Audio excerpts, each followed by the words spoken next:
keep your head up. Keep trying. Don't get discouraged. Today we're here with Rachel Kearney. She happens to be an ostomate and also a nurse practitioner, and I think you're going to enjoy her story. So, Rachel, welcome to Stealth Belt. Thank you. To begin, I guess I'd like to hear a little bit about your background and your story with how you came to get an ostomy. I was diagnosed with Crohn's at a young age, around 11. Had a pretty rough go at it, kind of my whole life. Didn't get the best of luck with Crohn's disease, unfortunately. When I was 30, age 30, I unfortunately lost all my intestines pretty much. I had bowel perf. My Crohn's was really bad at that point. And despite having excellent a team behind me, they weren't really able to save pretty much anything intestine wise. So I ended up getting a complete proctocolectomy and permanent ileostomy. After recovering from that, which was a very difficult recovery because since I had the bowel perfs, I had lots of infection and almost lost my life very close to that.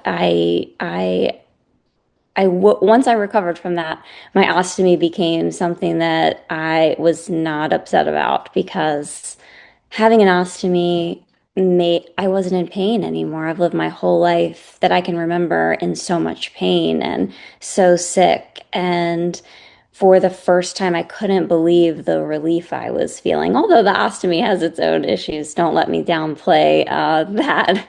Um, I felt so just so much different, so much better in terms of that chronic pain. And so, I really try to hone in on that with patients that I come in contact with in my nursing and now nurse practitioner that, the ostomy, we have an ostomy because we needed it to save our life. I'm so thankful for it. Although it has caused me some problems. But but I'm here to suffer through them. So it's, it's okay. What was your biggest fear going into getting a permanent ostomy? I was very scared. I just didn't know what I was having complications. I have a high output ileostomy, got readmitted multiple times with hydration issues. Um, Ended up needing a port for hydration, which that was a little bit later, but I was getting so fatigued. How am I going? Although I'm not in pain, and I'm so thankful for that. I was very scared about sexual intercourse. See, I had gotten engaged 2 weeks prior to becoming very ill and needing my ostomy. And I, at one point, said to him, "Hey, you can go. Like this is a lot. This is a lot, and I'm giving you an out because I don't know what my life is going to be like. I'm struggling. I'll just never forget the times in the beginning. I just didn't know what to do with my appliances. They weren't fitting right. There wasn't a lot of support. Although, again, I have these rock star specialists who did my surgeries, and gosh, I just have nothing bad to say. They saved me. They saved my life multiple times. But that gap between leaving them at the hospital and coming home was very difficult. That initial year, trying to figure this out and figure what life is like with this ostomy, what to wear. What do I wear? I love fashion and clothes and I can't wear jeans anymore. What am I, that's those were the dumb kind of thoughts that went through my mind is like, what do I wear? But How did having an ostomy affect your sexual identity? yeah, so having an ostomy is and one of the things I'm determined to change is this, ostomies are gross. Ostomies are disgusting. Ostomies are just poop and ugliness. And not only am I determined to change that with the public, but even with the nursing, even in the medical field. When you become a nurse, you're like scared to death to deal with an ostomy. And that is coming from true experience as a nurse. So I was scared, although in a very solid relationship, I was scared because I had this bag hanging off of me now. How do I hide it?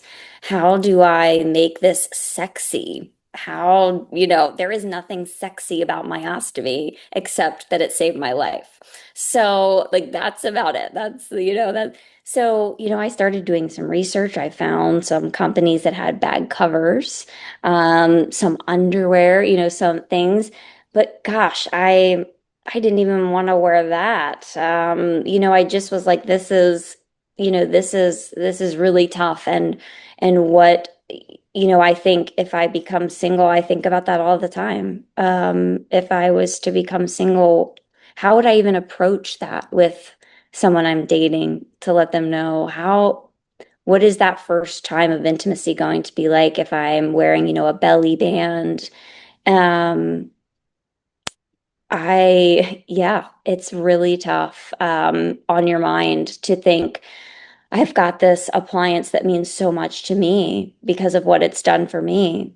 But this other person, do they feel that way? Do they see that? Do they see me that I'm here because of it? Or are they going to be like, ew, like that, that's the last thing you want someone that you're trying to become intimate with or to think about you.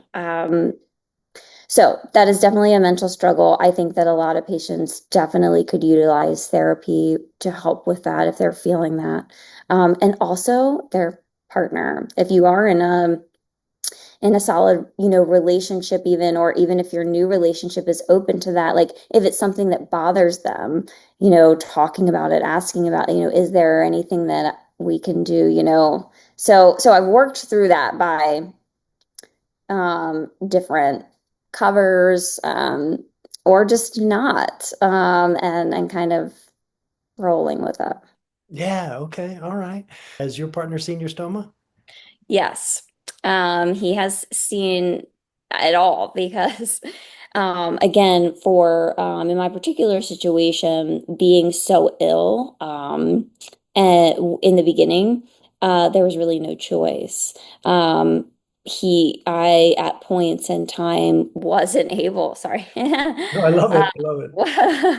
love my cat. At times, I wasn't able to change my bag on my own. Luckily, my mother and my spouse were there with me pretty much 24/7, rotating, through work and all the things. Um, so they got up close and personal with my stoma, and luckily, we're okay. We're okay with it. I still get a little self-conscious after all these years. Like emptying my bag and if he's around or anyone's around, like seeing that. And I really never change my bag, but like in front of anybody. But honestly, I will tell you, like when I shower without my bag, which I try to do, mostly, um, sometimes he'll like see me in my stoma and I look so like it's honestly like it doesn't bother him at all. He's just like, oh, he'll say, oh, like, oh, hey there, like to my stoma, like, oh, hey there, because it's just, a little red nose sticking out, Yeah, little it's a rosebud. it's Rudolph. Yep. That's funny. Wow. Okay, all right. Specific to having an ostomy and some of the challenges you were mentioning, what are some of the top one or two challenges that you've had to deal with in terms of the physical management of an ostomy? Yeah, so one of my biggest things to this day is the output. I have a very high output stoma. And so I suffer pretty bad with dehydration. For quite a few years, I actually ended up, after multiple visits to the hospital, needing hydration no matter what I did. I ended up getting a port, and I would give myself, it started out with a nurse having to come, but I ended up being able to just give myself put the needle in and give myself hydration. I would take that everywhere. I needed IV hydration multiple times per week. Um, and and so that's been my biggest challenge with the ostomy is the actual output.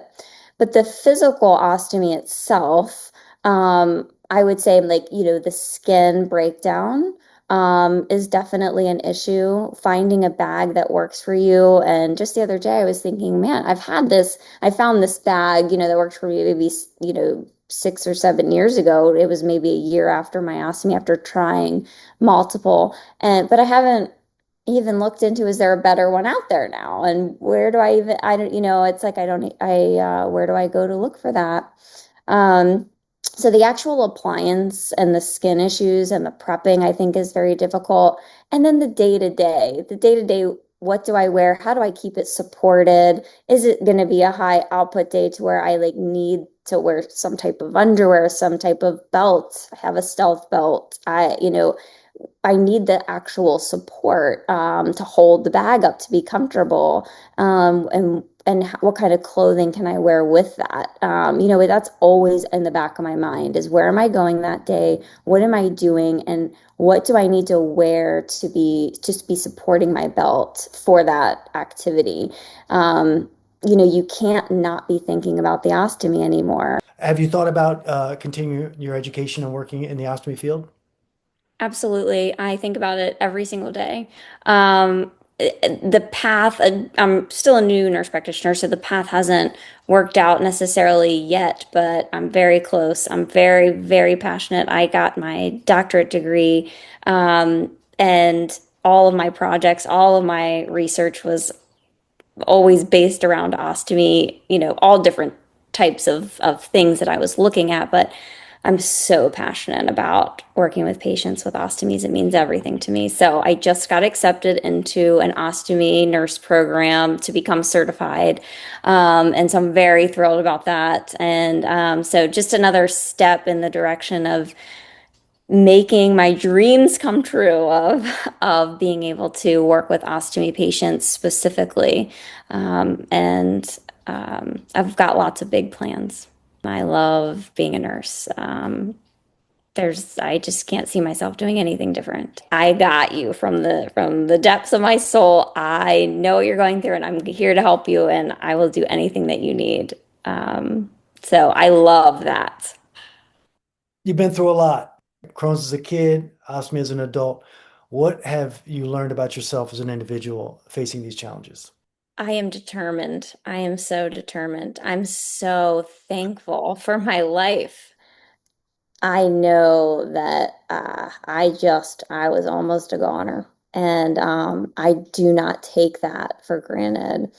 I, since my ostomy, I have put everything into becoming something, a person that I can to be that I can help other people with an ostomy.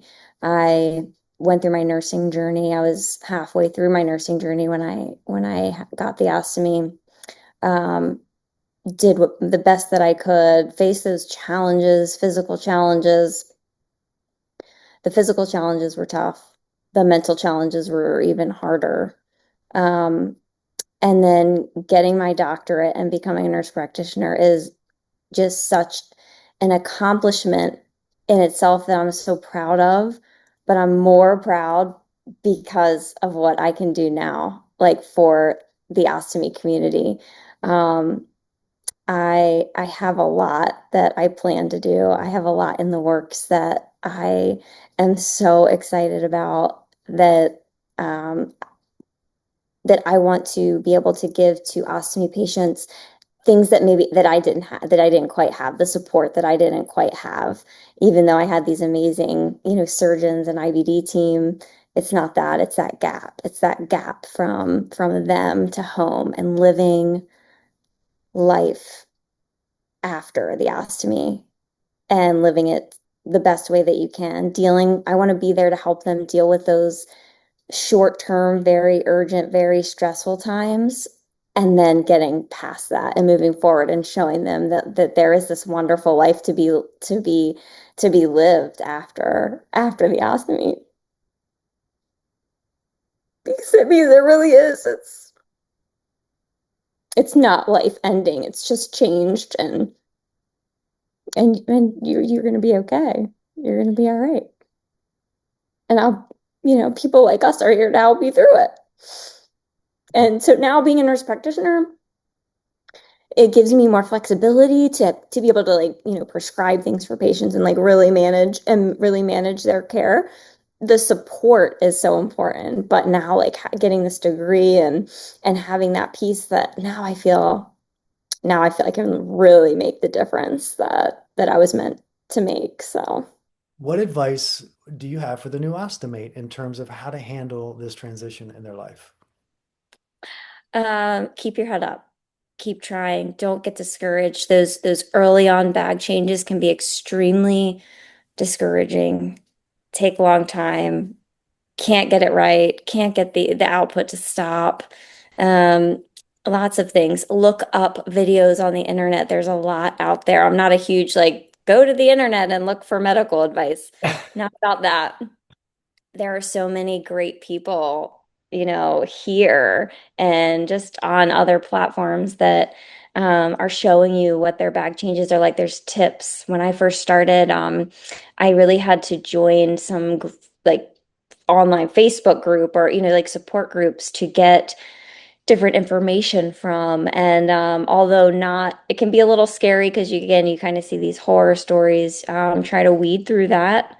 Don't get discouraged. Pick up the tips that you need. Reach out to all the resources that you can or have. If you have an ostomy nurse or home nurse or your team, your surgical team, try to help guide you to that right person. But my biggest thing is just keep a positive attitude. Your mindset means everything. And if you can change your mind, you can change your mindset, you can change the outcome. You have this ostomy because you needed it to save your life. And it will get better. It will get easier. I promise you, it will get easier.